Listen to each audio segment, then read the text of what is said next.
বিডিআরের সৈনিক এবং আর্মির অন্য সৈনিক সহ ৭৪ জন টোটাল শাহাদাত বরণ করেছে। তাদের আত্মার মাগফিরাতের জন্য আমরা এখানে আসছিলাম। এখানে প্রতি বছরই আসা হয়, কিন্তু আজকের এইবারের একটু ডিফারেন্স হলো, এবার থেকে এটা শহীদ সেনা দিবস হিসাবে ডিক্লেয়ার করা হয়েছে এবং আমরা শহীদ সেনা দিবস হিসাবে এখানে আসছি। তাদের দুইটা মেইন দাবি ছিল, একটা হলো বিচারের দাবি আর একটা হলো এই শহীদ সেনা দিবস ঘোষণা করা।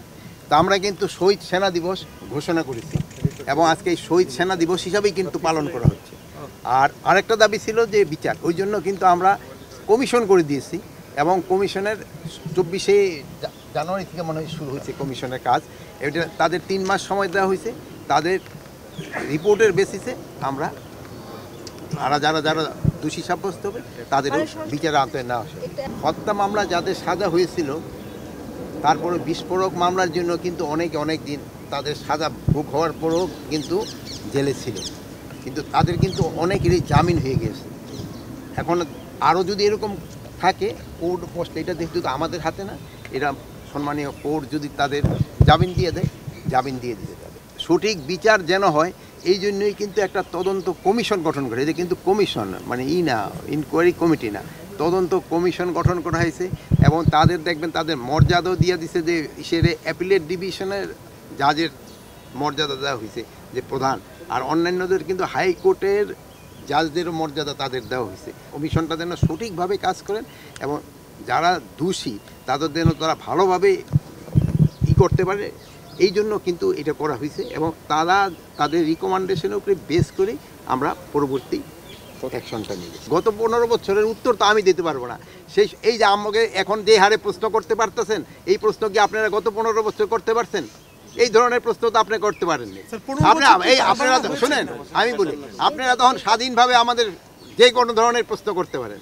আগে যে কত ঘটনা ঘটছে গত 15 বছর, আপনারা অনেক সময় মিডিয়া দিতেও পারেন নাই। আপনার ইচ্ছা ছিল, আপনার বুক ফেটে গেছে, কিন্তু প্রকাশ করতে পারেন না।